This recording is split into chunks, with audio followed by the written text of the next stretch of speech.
So welcome to lesson 3 of Intro to FreeCAD.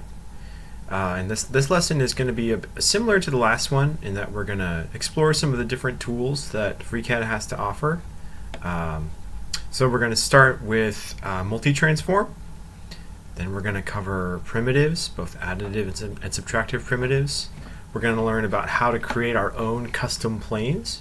We're going to learn about the loft tool. We're going to learn about pipes. And we're also going to, at the end, we're going to look at tapered pockets and tapered pads. So starting with multitransform, last time we learned about how to use the linear pattern and polar pattern. And multitransform is essentially a way to combine these two or multiple instances of either one, or to even add other types of patterns into the mix. It is a very powerful tool. It can be a little bit intimidating at first, but it takes a little bit of practice. So the simplest way to implement multitransform is with just a simple grid, just a linear pattern and then another linear pattern. So let's see what that looks like. Let's see. So I've created just a starting block with a hole in the corner.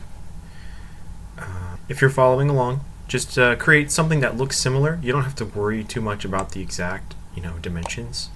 What's important is that we're practicing how to create a pattern, a multitransform. So just like linear pattern and polar pattern, multitransform acts on 3D features. So to start, we'll select the 3D feature we want to turn into a pattern. I want to make this hole into a grid of holes that covers this whole plate.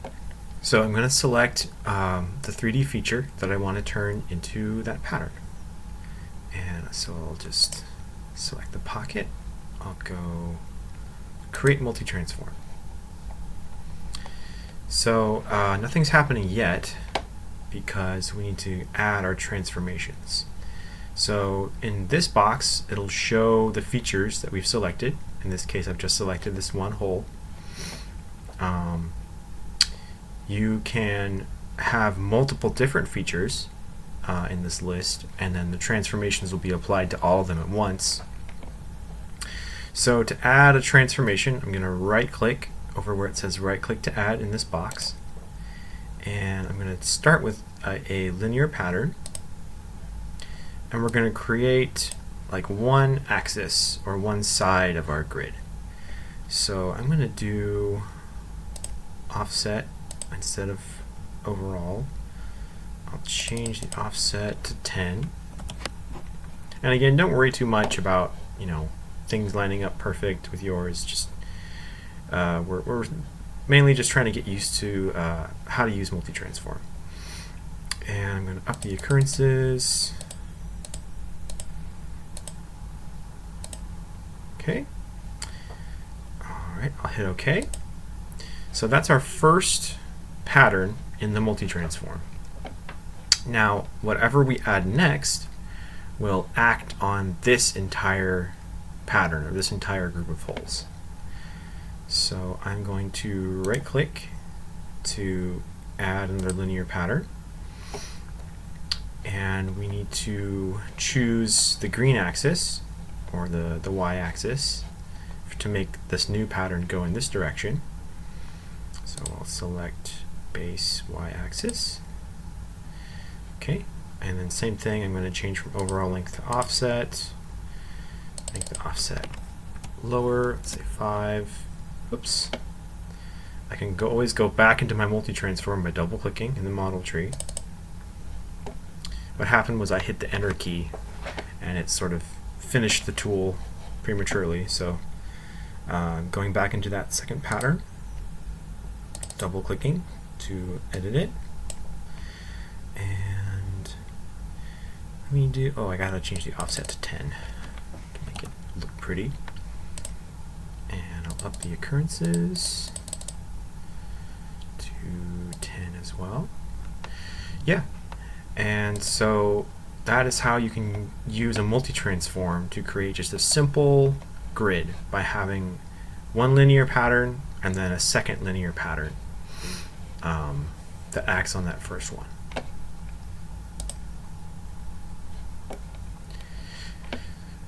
But the beauty of the multitransform tool is that it can do many different things. So let's take a look at, I need to make this guy the active body. Let's see. Yeah, I had to right click and choose active body because I have a bunch of different bodies open in my model tree. Just something to be aware of if you have a bunch of documents or a bunch of bodies open. In order to sort of work on one or create patterns in one, you need to right click it and make it the active body. Yeah, so let's suppose that we wanted to make some sort of like disk that has a bunch of holes in it, so maybe water can drain through it or something. I've already created a disk with a hole in it that's sort of offset a little from the center. I'll show you that sketch. It's just, you know, a few millimeters and then 5 millimeters away from the origin. Again, don't have to worry about being super exact. We're just getting the feel with the multitransform tool. So I'm going to select that feature, that hole, and I'm going to choose Create Multitransform. So we're going to start again with a linear pattern. I'll go right click in this box to add a linear pattern. And yeah, I kind of want to make them go all the way out almost to the edge. So change the offset, change the offset to 10 or so. Up the occurrences. Maybe I'll make the offset a little less.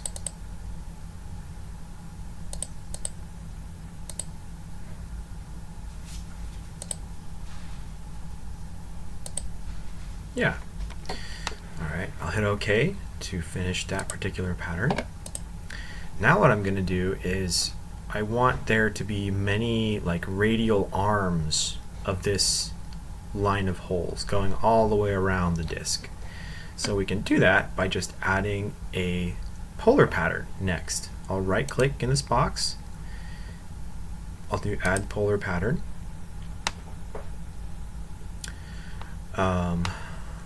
Yeah, and like so where it says normal sketch axis, that's already the axis we want, but keep in mind that you can change the axis of rotation. But yeah, overall angle should be fine. 360, I just need to up the occurrences.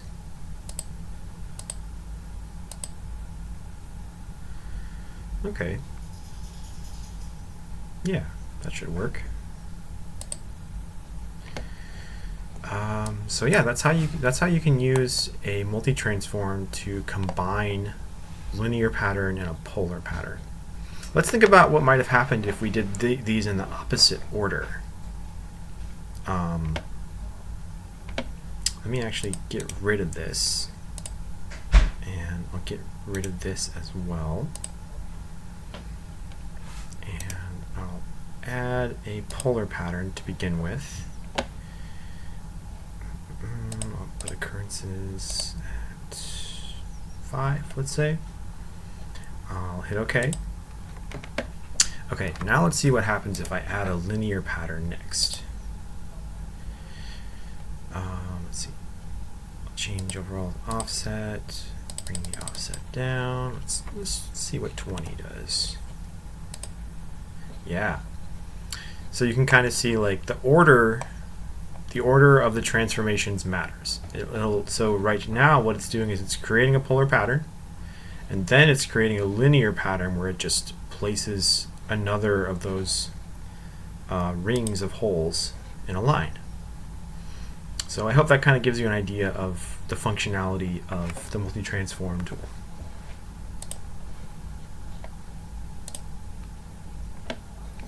So the last little feature of the multitransform tool that I want to go over is, let's suppose that we have a 3D printer or something and we want to make a block that has a whole bunch of holes in it, all of different sizes, so that we can have something to check the fit of different pieces on. Like let's say we had a screw and we wanted to know what size hole would be best to make in a 3D printed object.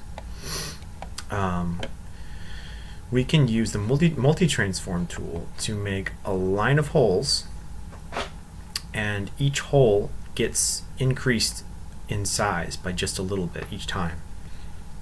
So the way we do that is I'll select my first hole, my pocket, and I'll go up to multitransform, and I'm going to start with a linear pattern. Let's get that 10 maybe. Change that to offset the occurrences,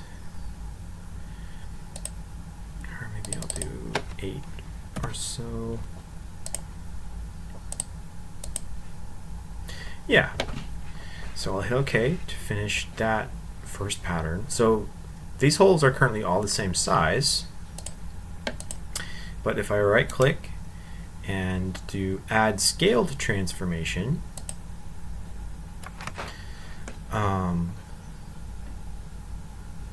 see, we can, oops, so don't be scared if you get a bunch of like error messages. It's just we need to make sure that, well, for this particular instance, we want the number of occurrences in this pattern to be the same as in the last pattern.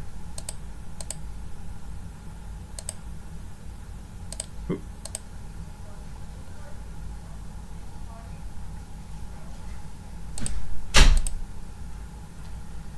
There we go. So actually, let me go back, make sure. Okay, this one has 12, yes. So I'll want my scaled pattern to also have 12 occurrences. I don't like looking at all this red yelling at me, so I'll close that out. And yeah, so the factor here is what will determine how much each hole gets scaled. So if I change that to like 1.5, for example, we can see that now each hole is getting scaled up by a factor of 1.5 or so. Let's see how it does with 3. Yeah, so you can kind of see the effect more pronounced with a bigger number. And then, yeah, so we could 3D print this out, and we could have something to check against. And but if you're curious as to like, wait a minute, well, how big are each of these holes? So the way we can check the different measurements of our object is we can use the measure tool. So if I click the measure tool, and it is very good at measuring all kinds of different things. If I click on the inside of one of these holes, it will tell me, it'll tell me the area of that surface. I can reset to kind of get rid of that over here. If I click on this circle, it'll tell me the radius. So that one's 3. If I click on this one, yes, so now I clicked on 2 different circles. Now it's telling me the distance between them. I'll hit escape to sort of get out of that. I'll click on this circle. Oh, this one's 2.82, the radius. I can change the mode over here from radius to a bunch of different ones. I can hit escape to kind of clear whatever measurement I did last. So yeah, that kind of covers multi-transform. Of course, you can do a whole host of other different things, but that kind of, I hope, gives you an idea of at least what's possible with it. Next, we're going to learn about primitives. I actually created this cube without using the sketch tool or the pad tool, and I'll show you how I did that. First, I'll get rid of it, and all I do is I come to the create additive primitive tool. There's a drop down. You can do additive box, cylinder, sphere, cone, all these different ones. I'm going to choose additive box, and by default it will position our box with a corner at the origin and kind of sitting on the XY plane, and this side on the XZ plane and the other side on the YZ plane. Yeah, and we can of course adjust where it puts it, but that's kind of like getting a little bit too in the weeds for this demonstration. What I can show you is really easy to do is just to set the length, width, and height. So let's say I wanted this to be 50 by 50, and I'll hit OK. Yeah, so that allows us to quickly create a box without having to use the sketch or the pad tool. So there are additive primitives, but there are also subtractive primitives. So let's suppose we were making a die, like a 6-sided die, and so let's start with a sketch. And one thing to keep in mind when you're making a sketch is you can use a sketch that has points for different things instead of like lines or closed shapes. So I'm going to create, let's say I'm going to create 6 points, and I could be more exact with this, and I could like define, you know, where each one is using constraints, but for right now I'm just showing you that like you can use points alone for certain things. So I'll close out the sketch, and then as long as that sketch is visible, which by the way you can make things visible or invisible in the model tree by clicking the little eye symbol, we can go to the subtractive primitive tool. I'll choose subtractive sphere. Yeah, and now if we click on one of our points, it'll place a subtractive sphere, and we can adjust the radius. Let's say we want the radius to be 4. Hit OK.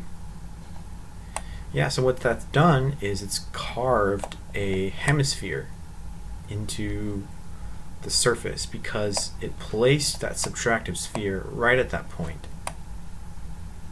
So if I want to create more, I can just do the same thing with all these other points.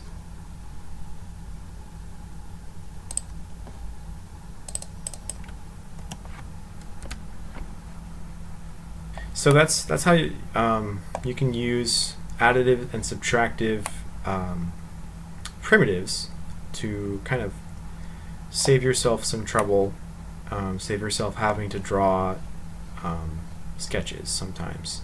Yeah, so next we're going to talk about how to create our own planes and how we can make use of those. So when we start our model, we have our starting planes. If you ever want to look at the different axes and the different planes, you can where you have your body, where it says origin, if I click the eye on that one, it'll show all of our x-axis, our y-axis, and our z-axis, and it'll show the xy plane and our two other starting planes. But sometimes we want to start a sketch and have it start somewhere else. So let's say, for example, I am creating a vacuum attachment, and I want one end to be square and I want the other end to be circular so I can attach it to my vacuum hose.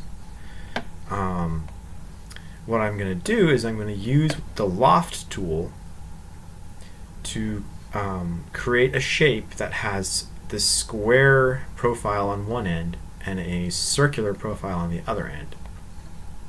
But first I actually need to draw that circular profile.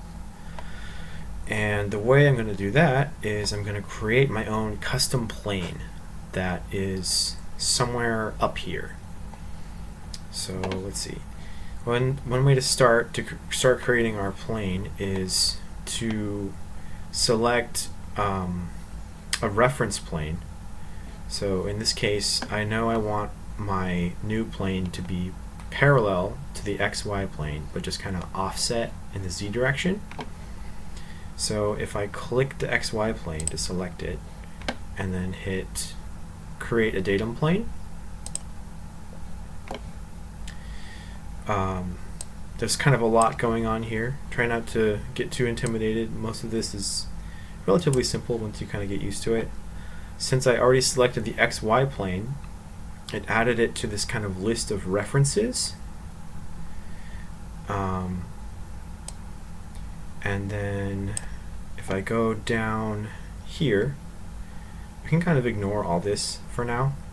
If I go down here, we can specify how our new plane will be oriented with respect to the plane we selected. So I'm going to go to where it says in Z direction, and I'm going to go and increase that. So yeah, we have it moving exactly how we want, kind of in the upward positive Z direction. Let's say I want my vacuum attachment to be 100 millimeters long. So maybe I'll put this at 100. And then I'll hit OK. Yeah, so now we've created our new custom plane. I can give it a name. Maybe I'll name it loft circular section plane. Yeah, I kind of don't want to see all of the other planes right now, so I'm going to click the I next to origin and it'll get rid of all that other stuff. So I'm going to create my circular section in this new plane. I'll click it and I'll do create sketch. And yeah, I'm going to just draw a circle. Maybe it's, I don't know, 60 millimeters in diameter. And maybe I'll do another circle for like the inside. Maybe that's 55. So that's done. All right. So I will select that first rectangular sketch. I'll click additive loft. Now it's yelling at me because I haven't selected the other end or the other profile for the loft. All we need to do now is we will click add section. This first one will turn purple, and then we just click on our second sketch. And yeah, that should automatically do what we want. And I'll hit OK. Yeah, so we now have this shape that has a circular end on one end and a rectangular end on the other. Next we're going to learn about pipes. So you can think of a pipe as just you make a profile of something and you sweep it along a path. So I've already made a sketch that just has this random path, and I've already sort of set myself up for success by having this endpoint be at the origin. So now I can, if I create a profile sketch for my pipe in the XZ plane, it'll already be sort of perpendicular to the start leg of our path.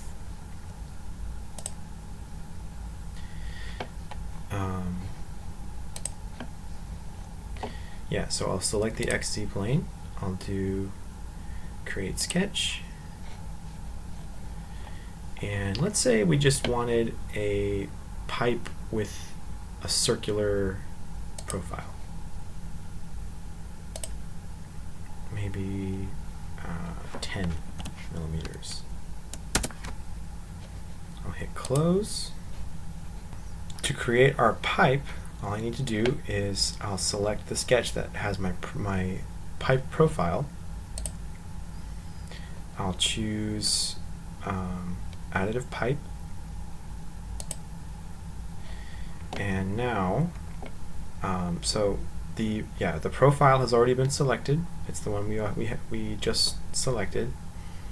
Now the path to sweep along, I'll choose object, and now I'll go back to the model tree and I'll choose the sketch that has our path, which is this one. Yeah, I'll go back to the tasks to kind of finish out the tool, and that looks pretty good, so I'll hit OK. Yeah, so I'll hide all that stuff. So now you can see what the pipe tool does for us. Yeah, so lastly, we're going to take a look at something that's actually fairly simple but very powerful, which is tapered pockets and tapered pads. So I've already created sort of a starting block with just a basic square sketch and another square sketch next to it. The first sketch I'm going to turn into a pocket, but this time I'm going to see what happens when I adjust the taper angle. So a positive taper angle makes the pocket sort of balloon outward as it goes down, and a negative taper angle, change that to -10 for example, a negative taper angle will make the pocket sort of shrink as it goes down.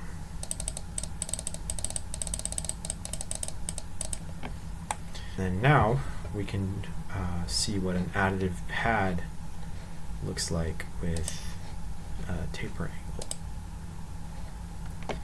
Let's see, so a positive taper angle sort of makes the pad balloon outward, and